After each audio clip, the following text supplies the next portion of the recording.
যদি এরকম বাংলাদেশে আবার এই ধরনের মানুষরা নিপীড়িত অত্যাচারিত হতে থাকে, প্রয়োজনে ভারত আবার হস্তক্ষেপ করতে পারে।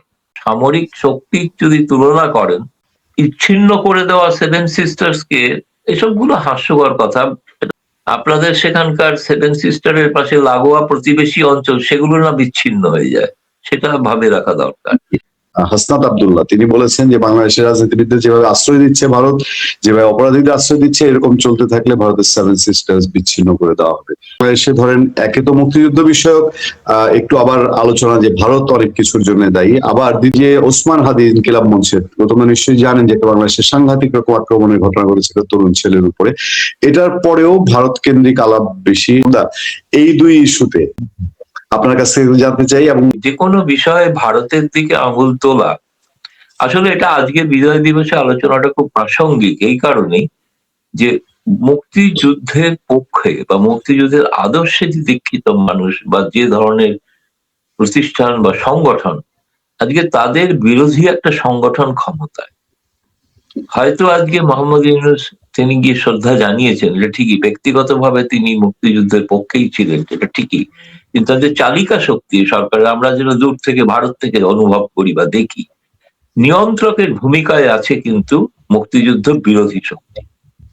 ফলে স্বাভাবিকভাবেই তাদের ধ্যান ধারণা এগুলো প্রতিফলিত হবে, এবং যে কারণে তারা যেখানে আমি দেখছি দিল্লিতে বাংলাদেশ হাই কমিশনার তিনি ভারতের সঙ্গে সুসম্পর্ক করার একটা উদ্যোগ নিচ্ছেন, এবং তার একটা কথাবার্তা চলছে, দুটো উচ্চ পর্যায়ের বৈঠকও হয়ে গেছে, ভারতের পররাষ্ট্র সচিব সফরও করে এসছেন।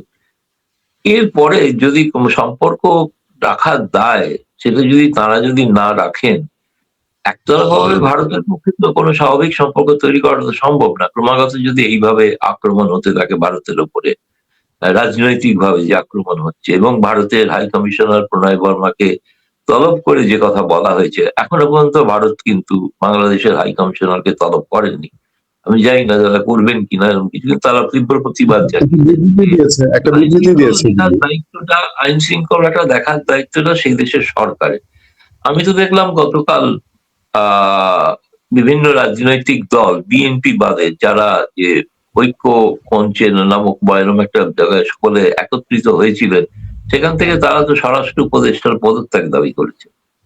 তো ব্যর্থতার স্বরাষ্ট্র উপদেষ্টা সেখানে হঠাৎ তিনি কি ভারতের সঙ্গে ষড়যন্ত্র করে এরকম ঘটনা ঘটিয়েছেন? আমি জানি না, এই কথা যদি বলেন এর চেয়ে হাস্যকর তো আর কিছু হয় না। আক্তার ভাই অভিযোগ তুলেছেন, আক্তার ভাই স্বরাষ্ট্র উপদেষ্টার বিরুদ্ধে অভিযোগ প্রথমেই তুলেছেন এই ঘটনার পরে। হ্যাঁ, এবং ঘটনা যে এটা তো তার ব্যর্থতা, এই বিষয়ে তো কোনো সন্দেহ নেই। যখন ভারতেও এরকম কোনো ঘটনা ঘটে, প্রথম আঙুল তোলা হয় স্বরাষ্ট্রমন্ত্রীর দিকে। বা যখন পাকিস্তানি জঙ্গিরা হামলা করেছিল, ভারতের স্বরাষ্ট্রমন্ত্রীকে পদত্যাগ করতে হয়েছিল, শিবরাজ পালিয়ে, তিনি কয়েকদিন আগে অবশ্য মারা গেলেন, কিন্তু তাকে পদত্যাগ করতে হয়েছিল, এটা ঘটনা। এখন আমি বলবো যে আপনার এটা ছিল দ্বিতীয় প্রশ্ন, এটা ভারত তার প্রতিক্রিয়া জানিয়েছে, এবং যে জানিয়ে তারা বলেছে যে এটা ভারত থেকে কোনো বাংলাদেশের জনতা বা জনগণ বিরোধী কোনো কাজে কোথাও ভারত সরকার সেটা উৎসাহ দেয় না। আপনি যুক্তরাজ্য বা যুক্তরাষ্ট্রে যেখানে যে পলাতক আওয়ামী লীগ নেতা কর্মীরা যেভাবে রাস্তায় নেমে আন্দোলন করতে থাকে, সে ব্যাপারে আপনাদের কখনো কাউকে বলতে শুনি যে কেন এটা যুক্তরাজ্য বা যুক্তরাষ্ট্রকে বলা হচ্ছে? সেখানে তো প্রধান উপদেষ্টা হেনস্থা পর্যন্ত হয়েছে, এবং নিউ ইয়র্কেও হেনস্থা হতে হয়েছে উপদেষ্টাদের, এবং তাদের দিকে ডিম ছুড়ে মারা হয়েছে। এবং এই ঘটনায় তারা একটা কোন রকমের একটা নিয়ম রক্ষার মতো প্রতিবাদ করেছেন, এইটুকুই। কিন্তু যেভাবে ভারতের দিকে প্রতিনিয়ত আঙুল তুলছেন, সেইভাবে আঙুল তো যুক্তরাজ্য যুক্তরাষ্ট্রের প্রতি তুলছেন না। এই কারণেই তুলছেন না, সেটা সাহস নেই তোলা, সাহস নেই যে ওরা থাপ্পড় মারলেও আমরা চুপ করে থাকবো, এরকম একটা ব্যাপার। তৃতীয়ত আপনার যে প্রশ্ন যে বুদ্ধিজীবী হত্যা, এটা তো হাস্যকর বিষয়ে কোনো সন্দেহ নেই। কারণ যে কথাটা বললাম যে মুক্তিযুদ্ধ বিরোধী শক্তি যেহেতু চালিকা শক্তি হয় সরকারে, তারা এই জাতীয় কথাবার্তা বলবেনি, এটা খুব স্বাভাবিক। কারণ বাংলাদেশের মানুষ, আমি মনে করি 60% মানুষ মুক্তিযুদ্ধের আদর্শের পক্ষের মানুষ, যিনি যেভাবেই বিএনপিতে থাকলেও তাও তারা কিন্তু মুক্তিযুদ্ধের পক্ষে। আপনি তো তারেক রহমানের বক্তব্য কিছুকাল আগে শুনেছেন, 71 যেন ভুলে না যায়, এবং কারা করেছিল 71-এর এই কাণ্ড কারখানা, তিনি তাদের দিকে আঙুল তুলেছেন। তারা তো আজকে চালিকা শক্তির ভূমিকায় আছে বাংলাদেশে। ফলে আমি তো বাংলাদেশের শীর্ষ নেতার কাছ থেকেই শুনছি তাদের বিরুদ্ধে কথাবার্তা। 71 থেকে 2025, এমনকি 2024ও যদি ধরেন, এই পর্যন্ত কেউ তো এই অভিযোগটা তোলেনি এখনো পর্যন্ত যে বুদ্ধিজীবীদের হত্যার পেছনে ভারত যুক্ত ছিল। কেবলমাত্র আওয়ামী লীগ সরকার ক্ষমতায় ছিল না, আওয়ামী লীগ সরকারের মানে বঙ্গবন্ধু হত্যার পরে সেনা সরকার, সেনা শাসিত সরকার, সেনা সমর্থিত সরকার, এমনকি বিএনপি সরকারও প্রতিষ্ঠিত হয়েছিল দুবার। তারাও তো কখনো এই ধরনের অভিযোগ তোলেনি। হঠাৎ আজকে যে অভিযোগ তোলা হচ্ছে, গোটাটাকে একটা ভারত বিরোধী জিগির তোলা, এবং পাকিস্তান আজকের দিনে পাকিস্তানকে একরকম ভাবে সমর্থন করা হচ্ছে প্রকারান্তরে, পাকিস্তানকে বাঁচানোর চেষ্টা চলছে প্রকারান্তরে, যে পাকিস্তান নির্মম কাণ্ড ঘটিয়েছিল, যে কারণে ভারতকে আন্তর্জাতিকভাবে একটা ওপিনিয়ন তৈরি করে হস্তক্ষেপ করতে হয়েছিল মুক্তিযোদ্ধাদের পক্ষে। সকলেই জানেন যে প্রণব মুখোপাধ্যায় ভারতের পার্লামেন্টে কি ভাষণ দিয়েছিলেন, কেন বাংলাদেশের মানুষের পাশে থাকা দরকার, কেন যুদ্ধে থাকা দরকার, যেভাবে নির্মম হত্যাকাণ্ড চলছে, নির্মম অত্যাচার চলছে, নারী শিশুদের উপর অত্যাচার চলছে, তার প্রতিবাদেই ভারত এটা বলেছিল। কারণ এটা হচ্ছে যখন জওহরলাল নেহরুর আদর্শ, যদি কোনো মুক্তিকামী মানুষ এরকম শোষিত নিপীড়িত হতে থাকে তাহলে তার পাশে দাঁড়ানো ভারতের কর্তব্য। এবং এটাও আমি আজকে বলছি 7ই ডিসেম্বর, যদি এরকম বাংলাদেশে আবার এই ধরনের মানুষরা নিপীড়িত অত্যাচারিত হতে থাকে, প্রয়োজনে ভারত আবার হস্তক্ষেপ করতে পারে। কিভাবে করবে সেটা নির্ভর করবে বাংলাদেশের মানুষ কি চাইছেন তার উপরে। ওই ছিন্ন করে দেওয়া 7 সিস্টার্স কে, এসবগুলো হাস্যকর কথা।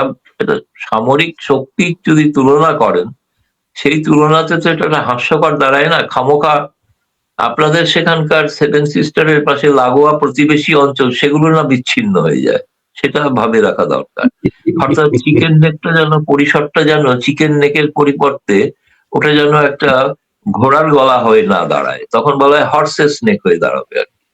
ফলে এগুলো হাস্যকর। কিন্তু ভারত কোনো সার্বভৌম দেশের উপরে অধিকার হস্তক্ষেপ করবে না যদি না সেখানকার মানুষ চান। সেখানকার মানুষ যদি একযোগে নেমে এটা চান যে আমরা অত্যাচারিত নিপীড়িত প্রতিবেশী, ভারতের উচিত আমাদের পাশে দাঁড়ানো, ভারত সরকার এটা সিদ্ধান্ত ঘোষণা হয়নি, সিদ্ধান্ত যে ভারত পাশে থাকবে এবং দাঁড়াবে। দাদা আবার একটু অল্প সময়ের জন্য আসবো আপনার পাশে। আমি জানি না আক্তার ভাই গৌতম দাও হাসনাত আব্দুল্লাহর কথা যেভাবে পরোক্ষ একটা হুমকি আমাদেরকে দিলেন কিনা, কিন্তু আমি যুক্তির খাতিরে বলি, আপনি গত কয়েক মাসে, গত 3-4 মাসে আপনি অনেকবার এই কথা বলেছেন যে যদি আমাদের দুর্বলতা হয়, আমাদের বিভেদ হয়, আমাদের অনৈক্য হয়, তাহলে ভারত নানানভাবে চলে আসতে পারে। এটা আপনি বলেছেন অনেক আলোচনা, অনেক লাইভে বলেছেন।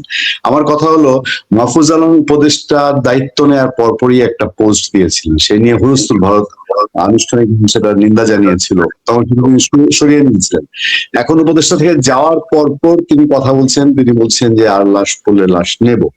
হাসনাত আব্দুল্লাহ যে বললেন 7 সিস্টার নিয়ে, এটা কি শুধুই রাজনৈতিক বক্তব্য গৌতমদা যেটা বলছেন, নাকি ভেতরকার আরো কোনো এখানে অন্য কোনো ইন্টারন্যাশনাল গেম আছে? মেজর আক্তার জামান রঞ্জন, তারপর আমি গৌতমদার কাছ থেকে অল্প আর একটু শুনে শেষ করব। আমি আক্তার ভাই, এইটার আসলে এইটা বারবার এই ইন্ডিয়া এবং ইন্ডিয়া 7 সিস্টার নিয়ে কথা বলা, এবং এটা নিয়ে ইন্ডিয়ার প্রতিক্রিয়া, ইন্ডিয়া মিডিয়ার প্রতিক্রিয়া দেখেছি যে ওই যে ম্যাপ চেঞ্জ করা, আমাদের যে গ্রাফিতির বইটা প্রধান উপদেষ্টা দেন, সেটাকে ইন্ডিয়ার মিডিয়া বলছে যে সেখানে তাদের ম্যাপ চেঞ্জ করা হয়েছে, যদিও আমাদের সরকার এটা অস্বীকার করেছে। এটার ভেতরে কি আর কোন রাজনীতি নিহত হয়েছে? আগে একটু মেজর আক্তার জামান রঞ্জন আপনার কাছ থেকে জানতে চাই। পুনিয়া এই বিষয়টি লাগাতার ভাবে গত 6 মাস ধরে বলে আসতেছি। আজকে গৌতম লাহিড়ী দাদা যে কথাটা বললেন, গৌতম লাহিড়ী তো কোনো ব্যক্তি নন, উনি ভারতের সাংবাদিকদের একজন লিডার, ভারতের আইজ এন্ড ইয়ার্স, এবং ভারতীয় আভ্যন্তরীণ দৃষ্টিভঙ্গি কি তারই কিন্তু একটা প্রচ্ছন্ন ইঙ্গিত উনি ওনার বক্তব্য দিয়েছেন। আমি এটাকে হুমকি মনে করবো না, ওনার প্রতি আমি কৃতজ্ঞ থাকবো যে ওনার ইনসাইটটা উনি আমাদের সামনে আজকে অকপটে স্বীকার করেছেন যে আপনারা বারবার আমাদের দিকে আঙ্গুল তুলবেন, আমাদের প্রতি অপমানজনক কথাবার্তা বলবেন, আর আমরা চুপ করে বসে থাকবো, এটা কিন্তু আমাদের আদর্শের সঙ্গে যায় না। এই কথাটা তো লাহিড়ী দাদা আমাদেরকে জানিয়ে দিলেন যে তাদের একটা আদর্শ আছে, মুক্তিকামী মানুষের পাশে দাঁড়ানো। এটা নেহরুর একটা রাজনৈতিক দৃষ্টিভঙ্গি ছিল তৎকালীন সময়ে, তারা পৃথিবীর সকল দেশেরই মুক্তিকামী মানুষের পাশে দাঁড়াতো, এমনকি আলজেরিয়ার পাশেও নেহরুর ভারতীয়রা দাঁড়ানোর উপকৃত দেখেছি। এমনকি চীনের জাতীয়তাবাদী আন্দোলনকেও নেহরু সাহেব সমর্থন করেছিলেন। তো এটা তো আমরা অতীত থেকে দেখে আসছি। আজকে ওনার এটাকে কিন্তু হুমকি না, এটা উনি ওনার ইনসাইটটা আমাদের বাংলাদেশের মানুষের ভালোর জন্য উনি প্রকাশ করেছেন। আমি আপনাকে ধন্যবাদ জানাচ্ছি যে আপনি ইনসাইটটাকে ভিতরে রাখেন নাই। আপনি, আমি অনেকবারই বলেছি যে আপনার এই হট স্নেকে পরিণত হওয়ার সুযোগ কিন্তু আমরা করে দিচ্ছি। কারণ আপনি গাইবান্ধার থেকে কেটে, কুড়িগ্রাম থেকে কেটে আপনি এই এই ইয়াতে মালদহ পর্যন্ত নিয়ে যেতে পারবেন খুব সহজেই, তাতে আপনার খুব ব্যাক পেতে হবে না। এবং আপনার আমার ফেনীকে সার্জারি করে ফেলতে পারবেন, কেটে আমার উত্তর পূর্ব আমার দক্ষিণ পূর্বাঞ্চলকে আপনি আলাদা করে ফেলতে পারবেন। কাজে এখানে আমি, আমার ছেলেরা যে কথা বলছে এটা আজকে তাদের একটা ইন্সপায়ারিং স্পিচ হিসেবে নেন। It is don't mean it, doesn't have the, এটা অ্যাচিভমেন্টের কিছু না, এটা একটা ইন্সপায়ারিং স্পিচ। রক্ত যখন দিয়েছি রক্ত আরো দিব, তার মানে এই না আমার সিরিঞ্জে রক্ত আপনি বের করে নিয়ে যাবেন। এটা একটা রেটরিক বক্তব্য। আমরা বলেছি দরকার পড়লে আপনাকে বিচ্ছিন্ন করে দেব, তারপরে বিচ্ছিন্ন করার ক্ষমতা আমার নাই, কিন্তু আমার যুদ্ধকে উজ্জীবিত করার জন্য, আমার আপনার ভারতীয় আধিপত্যবাদের বিরুদ্ধে লড়ার জন্য আমাকে তো একটা বয়ান তৈরি করতে হবে। আপনি যখন হিন্দুত্ববাদ প্রতিষ্ঠা করবেন, আপনি যখন বিজেপির মতো একটি একটি ধর্মবাদী রাষ্ট্র প্রতিষ্ঠিত হবে, সেখানে ধর্ম নিরপেক্ষতা ভারতে থাকবে না, তখন তো আমার একটা ভয় পাওয়ার কারণে আছে। এবং সেখানে আমার জাতিকেও তো আপনার হিন্দুত্ববাদের বিরুদ্ধে আমাকে দাঁড় করাতে হবে। তো সেই ন্যারেশনের জন্য, সেই ন্যারেটিভের জন্য আমাকেও তো একটা চরম ভারত বিরোধী বক্তব্য আনতে হবে। কিন্তু এটা কিন্তু রেটরিক। রিয়েক্ট করার মতো যদি সাহস দেখাতে পারে, তাহলে দাদা যে তার পাশে থাকবে, এটা কিন্তু গৌতম দা আজকে প্রকাশ করে দিয়েছেন। আজকে দেখি ভারত মনোভাবটা জেনে গেল, এই জন্য পুনিয়ার কাছে হয়তো কৃতজ্ঞ থাকবো। দাদা আপনি কোনো ভুল বলেন নাই, অন্যায় বলেন নাই, আপনি rightly you have exposed your mind. I appreciate it. Thank you Akhtar ভাই। আক্তার ভাই, আমরা অনুষ্ঠান প্রায় শেষ পর্যায়ে গৌতম দা ছোট্ট করে দুইটা বিষয় আবার একটু আপনার ওপিনিয়ন জানিয়ে আজকে বিদায় নিব। সেটা হচ্ছে, একটা হলো আক্তার ভাই একটা কথা বলেছেন, ভারতের প্রচন্ড হিন্দুত্ববাদের জাগরণ এবং সেটা রাজনৈতিক সম্পৃক্ততা বাংলাদেশে কি তীব্র মুসলিমবাদ বা যদি বলি মুসলিমপন্থী, উগ্রপন্থী মুসলিম, সেটাকে জাগিয়ে তুলতে একটা ভূমিকা রাখছে কিনা, নাম্বার ওয়ান, এটা একটা প্রতিক্রিয়া চাই। আরেকটা একশোই প্রশ্নটা করে নিচ্ছি, বাংলাদেশে খুব সাংঘাতিক ভয়াবহতম আক্রমণ ওসমান হাদির উপরে ইনকিলাব মঞ্চের, তার যারা আততায়ী, আমাদের সমস্ত পত্রপত্রিকার রিপোর্ট, তারা কোন পথে কিভাবে ভারত পালিয়ে গিয়েছে, এই ঘটনায় এখানকার তার যারা অনুসারী তাদেরকে আরো বেশি উত্তপ্ত করেছে যে ভারত সন্ত্রাসীদের আশ্রয় দিচ্ছে। আপনারা কি আসলে সন্ত্রাসীদের, বাংলাদেশের গভর্নমেন্ট বিরোধী যারা, তাদেরকে আশ্রয় প্রশ্রয় দিচ্ছেন কিনা, কেন এই অভিযোগ আপনাদের প্রতি? এই দুইটা বিষয়ে একটু ওপিনিয়ন জেনে আমরা আজকে শেষ করবো। গৌতম লাহিড়ী। ধন্যবাদ। প্রথমেই মেজর সাহেব যেরকম মনের কথা বলেছেন যে এটা রেটারিক, এটাকে সিরিয়াসলি ওরকম ভোটের কারণে বলতে হয়। ভারতেও যেটা হিন্দুত্ববাদের যে প্রচার, সেটাও ভোটের কারণেই আর কি। ভারতবর্ষের বেশিরভাগ মানুষ অসাম্প্রদায়িক, কিন্তু এটা ঘটনা, তার একটা প্রতিক্রিয়া হয়, প্রতিক্রিয়া হবে না তা নয়, প্রতিক্রিয়া হয়েছে। ভারতে যখন বিভিন্ন কিছু আইন প্রণয়ন হয়েছে, তার প্রতিক্রিয়া আমরা বাংলাদেশে দেখেছি, এমনকি শেখ হাসিনা থাকাকালীনও দেখেছি। শেখ হাসিনা থাকাকালীনও দেখেছি ভারতের প্রধানমন্ত্রীর বিরুদ্ধে রাস্তায় নেমে মানুষ প্রতিবাদও করেছিল আর কি। এখন সেগুলো সবই রাজনীতি, ভোট, এই কারণে হয়তো অনেক কিছু সম্পর্ক বিষিয়ে দেয়। কিন্তু এটা একটা জিনিস আমি বলবো যে রাজনৈতিক নেতা কর্মী কি বলছেন তার থেকেও বড় বিষয় যখন সরকার সেটাকে সমর্থন করে, যে সরকারই আছেন সেই সরকার যখন ভারতীয় হাই কমিশনারকে তলব করে প্রশ্ন করেন, তখন সেটা মনে হয় আর কেবলমাত্র রেটরিক নয়, তখন সেটা সরকারের একটা সিদ্ধান্ত। দুই, আপনি যেটা বললেন যে এই আশ্রয় দেওয়ার ক্ষেত্রে, এখন ভারত এবং বাংলাদেশের মধ্যে সিকিউরিটি এজেন্সির একটা যোগাযোগ আগে থেকেই ছিল, আমার মনে হয় সেটা এখনো আছে। সম্পর্কিত বিএসএফ এর সঙ্গে বৈঠকও হয়ে গিয়েছিল, বিএসএফ বিজিবি বৈঠকও হয়ে গেছে, দুবার হয়েছে 5ই আগস্টের পর থেকে। ফলে যে ইন্টেলিজেন্স নেটওয়ার্কের যে যোগাযোগ ব্যবস্থা আছে, তার দ্বারা ভারত সরকার যেটা জানিয়েছে যে এই ধরনের কোন সংবাদ বা তথ্য এখনো পর্যন্ত বাংলাদেশ সরকার অফিসিয়ালি কিছু জানায় ভারতকে, যে যারা ওই হাদিকে হত্যা করার চক্রান্ত করেছিল বা ষড়যন্ত্র করেছিল তারা যে ভারতে পালিয়ে আসবে, বাংলাদেশের মিডিয়াতে প্রকাশিত হয়েছে। বাংলাদেশের মিডিয়াতেও যেরকম অনেক সংবাদ প্রকাশিত হয় সেই সরকার বা কিছু রাজনৈতিক দলকে সন্তুষ্ট করার জন্য, যেটা কোন একজন সম্পাদক একটা শব্দ ব্যবহার করেছেন যে তেলবাজি সাংবাদিকতা, আমি দেখলাম তেলবাজি সাংবাদিকতা একটা শব্দটা আমার বেশ পছন্দ হয়েছে। তো কারণ তিনি বলেছেন ভারতে যেরকম গদি সাংবাদিকতা হয়, বাংলাদেশে সেরকম কিছু তেলবাজি সাংবাদিকতা হয়েছে। এখন তেলবাজি সাংবাদিকতার কারণে এসব সরকারি সংবাদ প্রকাশিত হচ্ছে কিনা আমি বলতে পারবো না, কিন্তু এখনো সরকারি ভাবে কোনো তথ্য কিন্তু নেই। ফলে ভারত সরকার এখন পর্যন্ত, বাংলাদেশ সরকার জানিয়েছেন লিখিতভাবে যে এরকম আততায়ীরা পালিয়ে গেছেন এবং আশ্রয় দিয়েছেন। আপনি যদি আওয়ামী লীগের নেতা কর্মীরা বলেন, সেটা ভারত, আওয়ামী লীগ দীর্ঘকালের একটি রাজনৈতিক দল যার সঙ্গে বাংলাদেশ সৃষ্টির ইতিহাস জড়িত আছে, ভারতের সঙ্গে সুসম্পর্ক ছিল সবাই জানে, এবং সেই কারণে তারা যখন নিপীড়িত, অত্যাচারিত, তাদের প্রাণহানির আশঙ্কা আছে। ভারত এরকম বহু অতীতে করেছে। ভারত বুদ্ধিজীবী হত্যায় দায়ী জামাতের নেতা, আপনার দলের নেতা গোলাম পরোয়ার, তিনি সেকেন্ড পার্সন আপনার দলের, মিয়া গোলাম পরোয়ার, তিনি বলেছেন, এবং ব্যাখ্যাগুলো আপনি দেখেছেন তিনি কি কি ব্যাখ্যা দিয়েছেন।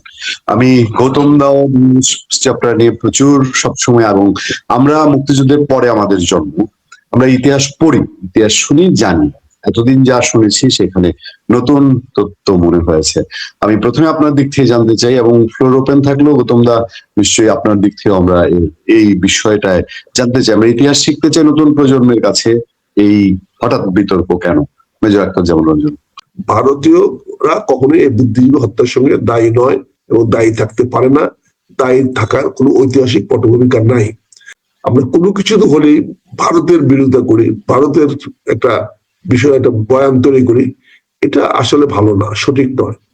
কিছু হলেই কার দোষ? ভাসুরের দোষ। তো এই দোষটা তো দেওয়া ভালো না। আমি আজকে হয়তো গৌতমদের সামনে বলছি না, কিন্তু এই ট্রেন্ডসটা, এটা বাংলাদেশের জন্য স্বার্থ বিরোধী, বাংলাদেশের স্বার্থে যায় না। কাজে যারা কথায় কথায় ভারতের বিপক্ষে আমাদেরকে চালিত করতে চান, এটা কিন্তু একদিনই গল্পটা ফাঁস হয়ে যাবে। তখন কি হবে? তখন কিন্তু আমরা বেকারে পড়ে যাব। তা আমি এরকম উদ্ভট উৎকট ভারত বিরোধী হতে চাই না।